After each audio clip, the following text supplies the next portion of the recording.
Welcome to another episode of Realign to Thrive. I'm Diana Lockett, and I have the privilege today of interviewing an incredible man, Philip McKernan. Philip comes to us from Ireland, and I had the privilege of meeting him. I've been following his work for a while, listening to some of his produced work, reading his book, and I had the opportunity to attend a retreat in Boulder, Colorado in 2019 that really foreshadowed my life in a way that I could never have imagined the life that I'm living now. So I'm so grateful to invite Philip to our set today. Thank you so much for being here, Philip. Thanks for having me. I appreciate it. My pleasure. I'm going to go over some of the things that I know you have been doing in the world and in your life, and you can fill in the blanks. Philip is a writer. Philip is a filmmaker, a speaker, and I understand that you have spoken at Olympic events and at the Pentagon. Correct? Correct. Yes. Yeah. Philip is a modern day philosopher and a pioneer of life-changing experiences. And my experience of Philip is incredible, genuine servitude.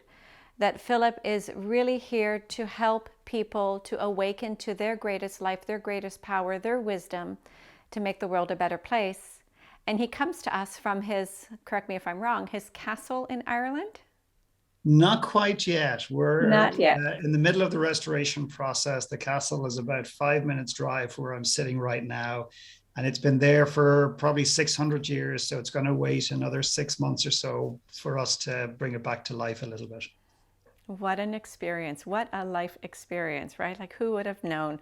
Let's start by just telling us a little bit, Philip, about you. What inspired you to become truly the leader and the change maker that you are today on a level that's not just an egoic leader, but there is such a heart quality to the work that you do, which is really what I'm interested in, is how did you become the person that can deliver this into the world?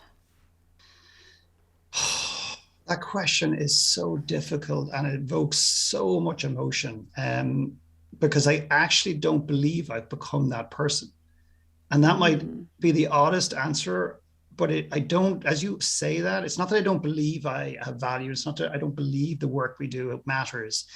I just don't believe I've become that person because I feel that when I become that person, I feel that's the end of the road for me. I feel that the work comes through me. I think people are way too kind and complimentary to me. I feel I'm a vessel. I've never felt this clear before about the work I do. I'm here to show up, and whatever comes through me comes through me. And therefore, I think I'm becoming whatever it is I'm becoming in the world, as opposed to having arrived at any particular place. Totally get that. And I believe we are always becoming. That's part of our journey of our humanity, is we're always becoming. I love how you use the word that you are a vessel for the work to be transmitted through you. I totally understand that concept, and I see that in your presence. When did you first realize that you had this opportunity to sort of, let me just say, get out of your way and allow the flow to come through you? When did that become your reality? When did you realize that? Because I believe you've always had it, but there was a moment where you must have stepped out of the way and let it happen. Always had it, and I've always felt it. I've always felt the burden of it, and I've always felt the energy of it, and I've always felt the uncertainty and fear around what to do with it. I couldn't name it. I didn't know how to connect with it, and I didn't know what to do with it. And I'm 49 years old, and I would say that the first time I fully allowed that sense, that feeling, that energy to arrive was probably 3 or 4 years ago. And I was at a Brave Soul event, which we run on the west coast of Ireland. And I won't get into maybe too much details because it's too long a story, but there was a man in the room and he had a lot of unfinished business with his parent, with his mother. And this might freak some people out, but in that moment, she was in the room and she was speaking right through me. And this tunnel between me and this man, this connection happened. And I just let it go. I didn't fight it, which I typically would have. And at the end of it, he got the message that has transformed his life because he heard the words he desperately needed to hear to some extent. And his mother went to the grave, not necessarily verbalizing that. And everyone else in the room was like, they were like in shock. And one woman just said, I came all the way to Ireland just to witness that. And I don't even know what she witnessed, but that was the first time I absolutely felt the power of it. but not feeling it came from me, which is where my ego wanted to own it, and I chose not to allow that to happen. Yeah. Let me first say that I have goosebumps all over, which tells me truth has been spoken. Thank you for that. It's incredible how we don't even realize sometimes the impact that we have on other people's lives, and the impact that this person might have experienced through that shared experience with you is incredible. When you do your events, so I heard you say you do your events in Ireland, you've done events in Boulder. Explain to me the structure of your work. So I know that there's one-on-one coaching and there's speaking. And what do your events look like? What are the ranges of the events that you do? Yeah, typically we've experimented with different things. I've run events in India, Peru, Guatemala, Boulder, Colorado, all over the States, Canada, and other countries, UK, etc. But there's something about the energy in the land here. It is my co-facilitator and probably a much more adept facilitator than I am. It's the place that just even by walking the landscape in certain areas, it just brings you alive. In one of the experiences, probably the most important experience that I've created is a 7-day experience where the first part of the gathering is where we start to examine people's past, essentially going back as far as childhood, early childhood, to begin to understand and approach our childhood in a way that's very curious and very exploratory, rather than going back to judge or to try to fix or whatever. And to begin to understand and get an awareness of what has made us who we are today. What are some of the things that have served us? What are some of the things that hold us back? And then to begin to shine a light on our lives today and examine it with a sense of curiosity, rather than this very common judgment of, I'm not living my life connected enough, I'm not doing enough in the world, I'm not making enough in the world. And or I want to add as well, the other thing that I see a lot is people who believe that they're broken and they need to be fixed. yeah, well, Right. And that's the judgment piece of it. Yes. correct, Perfect. absolutely. Keep going. Yeah. And then just drawing a bridge between the past and the present in a way that people begin to understand that they're not broken, that in reality they have certain behaviors and patterns that work and don't work because of their parents, because of society, because of the way they're brought up, because of their thinking, because of their environment, etc. And then we begin to imagine the future in a very gentle way, not your traditional hard set goal setting. We create a vision, and I'll leave it at this.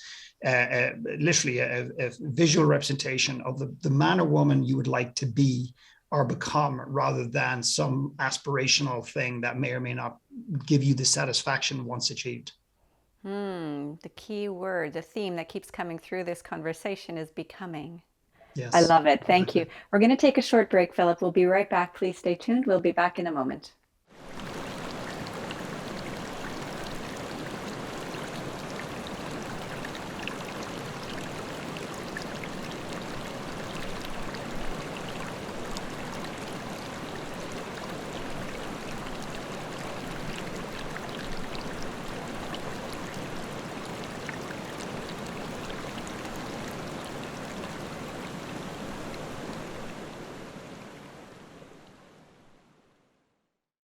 Welcome back. I'm here today with Philip McKernan, and we're talking about how we are always becoming.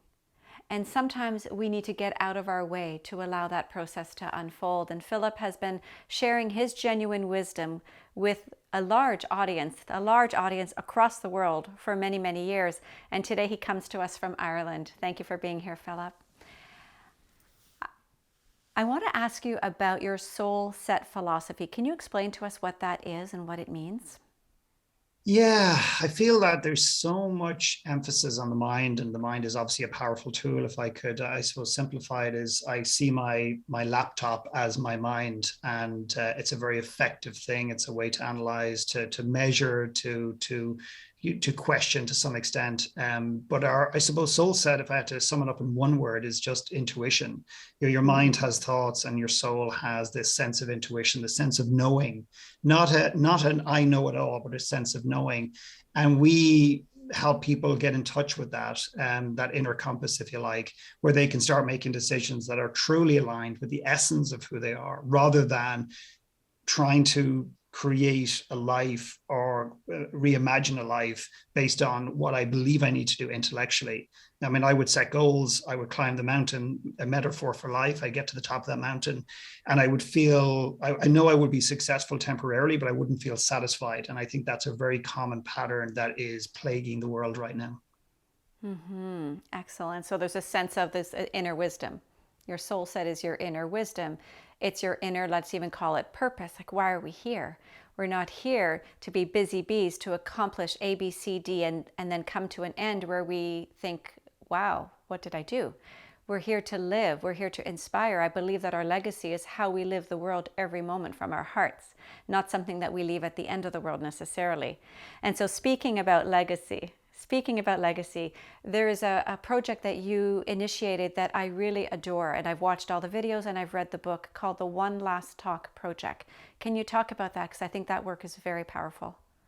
It's really powerful, and I say that on behalf of the incredibly brave and courageous men, women, and children that have gone through the process, rather than myself. Yeah. It's essentially an invitation or a challenge, or both, to begin to examine what your one last talk would be. Not an opportunity to lecture to the world about political, movements, or about global warming, or all of these other very important topics. It's an opportunity to share a part of your deep personal narrative into the world, perhaps a part of you that you don't want the world to know. And what people often find, the biggest characteristic we come across, or pattern, when we approach people to give their one last talk, typically we're met with, oh, no, Philip, no, not me. Now, my friend Diana, I mean, you've got to ask her. Oh my God, she's just incredible. I've got another friend, Ian. He's got the most extraordinary story. And we belittle our story in the world, or we don't see its significance. And yet every man or woman that has taken on the journey and done it in the way in which we've outlined it, which is very intentional, very specific, and requires us to be courageous in that process, every one of them have come out with a sense of, it's a very cathartic experience, a sense of, being seen and being deeply accepted in the world, and a greater sense of value within themselves. Yet it's the very talk they didn't necessarily want to bring into the world. Mm-hmm. And do they typically, when they're creating their one last talk, are they usually doing it with a recipient in mind? They're speaking to mother, father, spouse, children, sister, brother, friend?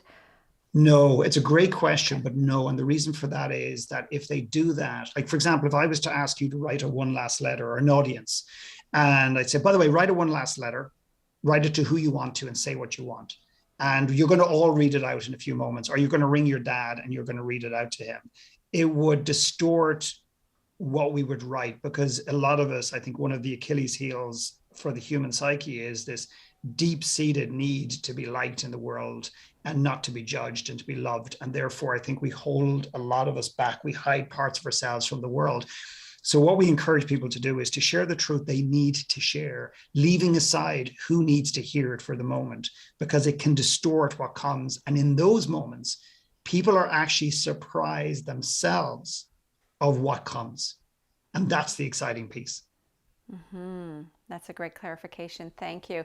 And so the book One Last Talk is available. Is it on Amazon currently? Yeah, I really encourage people to get that book. The stories are very heartfelt stories. They're very deep personal stories. I was crying a few times reading the book, and I've read it several times. So thank you for bringing that incredible gift into the world. I want to ask you about this castle that you're moving into shortly. How did you manifest that? So for people who don't know about the power of manifestation, I believe that Philip manifested this castle, and I want to hear about your story about that. Bottom line is, we were living in the United States, living in Boulder. We had 9 years in Canada, 4 years in the US, and we weren't planning on coming back to Ireland. Eventually, perhaps, whatever eventually means. And long story short, we did this road trip across Canada, and it was across the United States, and it was an unmitigated disaster in so many ways. Like, it rained all the time. We crashed the RV twice, not seriously, and literally got to a point where the universe, I believe, we went into a car park, and the barrier that comes down, it came down prematurely and hit the camper van. And it was almost like, I'll never forget, it was almost like the universe was saying, what are you doing? Get back on a plane. Pay attention. Exactly. And literally happened. And we had to drop the RV back. We got on a plane. We came back to look at this 700-year-old castle. We don't know exactly, may never know exactly. And it's very modest in size. It's not a Disneyland, and it's not a Buckingham Palace, but its significance is extraordinary. And when we walked into the place, there was a sense that we weren't here to buy anything or invest in anything, and we were becoming stewards of this place if it allowed us to be. And I believe that this place has been waiting 500 or 600 years for us to come along, or vice versa.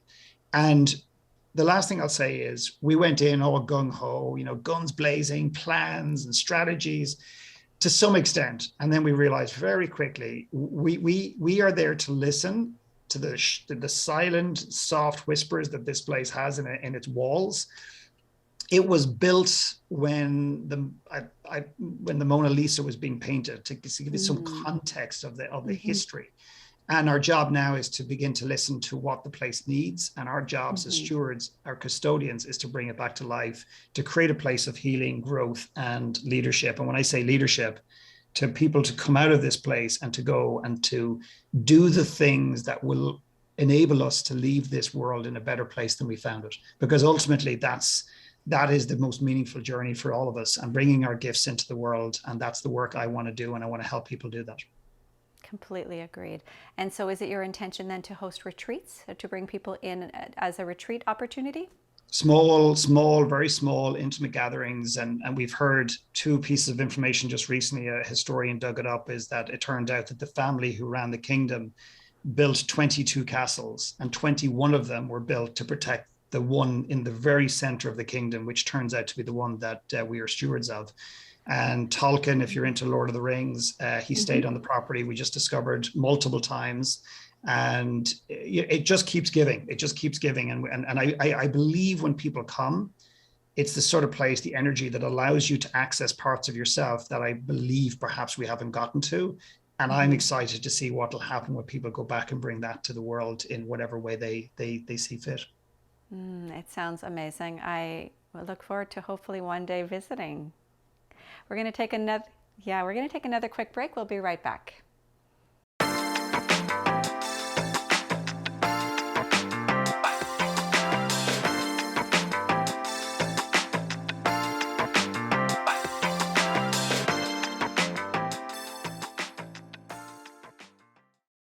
Welcome back. I'm here today wrapping up with Philip McKernan as we hear about Philip's manifestation of this castle as he takes over as a steward of the land, and his intention to bring people together to be able to create a healing opportunity for anyone, leaders, but anyone in the world. I believe we're all leaders. The difference is, are we leaders who are conscious and awake and leaning in towards and guiding the path for others to be soul-set leaders? I love that. I have a question for you, Philip. If I was to ask you, what is your superpower? What would you say?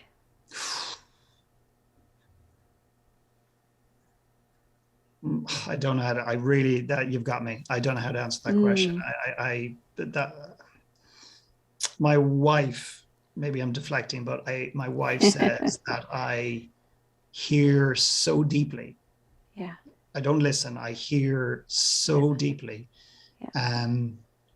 And it brings up quite a lot of emotion. I see people, and I really see them. I see who they are. I literally can see who they are going to be in the world if they let go, if they trust, if they do some internal work and work on some demons and get out of their own way a little bit. I can literally feel who they're going to be, and that is both a burden and a blessing at the same time.